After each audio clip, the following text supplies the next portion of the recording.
Mesdames et messieurs, bonjour. Nous allons parler aujourd'hui encore de notre sœur Adia Prési qui a été condamnée à 10 mois de prison. On dirait que haray mi arta jonka dengal pular fi yewten do e Adia Prési den andi jion mo mari problème kanko e monsieur Kenno Mamadou Dansoko, opérateur économique e haray nombe sokimo lebbi sappo kono mara jomi félicite nayen simi gayni joni dengal français on.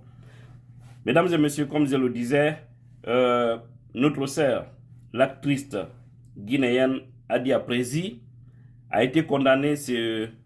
jeudi 24 février 2022 au tribunal de première instance de Dixine à un emprisonnement de 10 mois, assorti également d'une amende de 500 000 francs guinéens, tout comme aussi ses deux complices. Si vous vous rappelez, le jour de son arrestation, elle était avec deux autres jeunes. Donc les trois sont condamnés à une peine de 10 mois et un montant de 500 000 que chacun d'entre eux doit payer. Maintenant, au-delà de tout, on parle aussi ici de dommages et d'intérêts. On dit qu'au titre de dommages et d'intérêts, Adia Prési doit payer à M. Thierno Mamadou Dansoko un montant de 20 millions de francs guinéens. Vous comprenez? Un montant de 20 millions de francs guinéens. Et le tribunal de première instance de Dixine a également interdit à Adia Prési pendant 2 ans, pendant 2 ans, on lui a interdit les réseaux sociaux, à savoir Facebook, Twitter, Instagram. Voilà ce qui s'est passé aujourd'hui au tribunal de première instance de Dixine. Mais les avocats de Adia Prési, n'étant pas d'accord, on disait nécessaire de relever appel, et certainement ça sera maintenant au niveau de la cour d'appel. Nous allons voir aussi ce qui va se passer. Je trouve que c'est vraiment triste pour la sœur, et c'est aussi triste pour sa famille et toute personne aussi qui ne voudrait pas voir cette fille tomber aussi bas. Je pense que ça doit être un conseil pour nous tous, parce que c'est vraiment triste au fait. C'est vraiment triste, surtout pour nos sœurs. Voilà, haray musibe, on mi yewti do joni kadengal français, haray dion Adia Prési donc andi imo mari problème kanko e justice lagine et problème non ko fi affaire o ko di message e ko arno jodi réseaux sociaux woli fe monsieur Thierno Mamadou Dansoko. Donc hande justice on taƴi ñawore nden ɓenni hara kanko Adia Prési ko sokketeɗo lebbi sappo. Donc e nder ɗinon lebbi sappo ko duwaɗo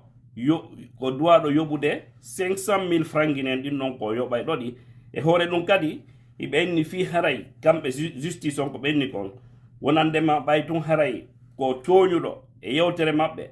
monsieur Thierno Mamadou Dansoko wo haray kadi himo duwa yoɓude kañum monsieur Mamadou Dansoko million ji nogay ko ɓennata kon e français dommage et intérêt.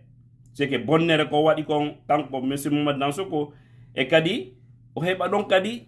tono e hoore nden bonnere kanko ko waɗa kon. Donc ɗumen ta dommage et intérêt parce que o bonnanimo donc ɗen bonnere ɗon ko duwaɗo yoɓede finno e kadi o heɓa kadi tono e hoore nden bonnere ɗon. Donc fi ɗum ɓenni o yoɓay mo ɗin mburi ɗon. Hara noon kadi e hoore ɗon fof ɓe toŋanimo ko innete kon réseaux sociaux. Ɓe toŋanimo wano Facebook, ɓe toŋanimo Instagram, ɓe toŋanimo kadi ko ɓenta kon Twitter. Non parce que ɗon andi koye ɗin ɗon himo e majji moƴƴa. Donc haray ɗum ɗon noon konko ɓe toŋanimo ɗon woko e nder duuɓi ɗiɗi wona yo ɓe yimo Facebook, wona ɓe yimo Twitter, wona ɓe yimo Instagram. Kono ɓay ñawore nden taƴama avocat ɓe kañum Adia Prési inni kañum wona ɓe d'accord o kamɓen ɗon ɓe jaɓali on condamnation ɗon haray kamɓe on ɓe feƴƴey ka justice ɓurɗon towde ɓuri on tribunal de première instance joni haray ka cour d'appel ɓe yawoyata. Donc so ɓe yawoyi ton ɓen ɗon kadi darta ko ɓeeɗa ñaawi kon est ce que tooñe wanno e mum ka ɓe wanno ñaawore no hanirno. So tawi ɓe ni tooñe wanno ton ɓen ɗon no wawi anilude ko ɓeeɗa waɗi kon fof so tawi noon ɓe inni ɓeeɗa ko wi kon ko non woniri ɓe confirmi harayn ɗon toujours harayn ɗon ɓe mainteni ɗuma on donc o yahoyay ɗin lebbi sappo ɗon so tawi noon kadi o wawoyi ɓe wawoyi kadi bugitade kadi fayi ɓe yawoyaka cour suprême haray ka toujours programme on wawete jokkirede noon joni ɗo en anda ko num waɗoyata en anda ko num feƴƴoyata haray ɗo on mi ala komi ñaawa ɗo sina ɗo mo kala wawi jentade faami hakkil mo kala jonnay kañum ko miiji kon programme o donc haray ko ɗum fewndi harayn ɗo ko waajagol en fof wona gorko wona debbo tentinima jiwɓe ɓen haray koyen watta yili fota e o programme réseaux sociaux au fait argol yewta piiji goo ɗa wawi heɓude gonga e hunde kono sa ukkondiri e ɓurɗoma surtout e leydi ko tawata sariya on ko siɗa jogiti tama jala heɓata gonga ma ko so tawi ɗa laami heɓa gonga haray ko wattana yiilu wo en fanɗi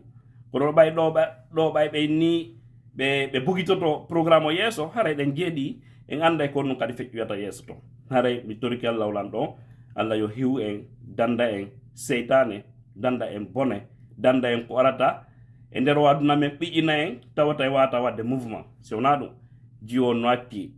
famille moƴƴo Belgique moƴƴo noon kono hande ndaare situation makko no wonirno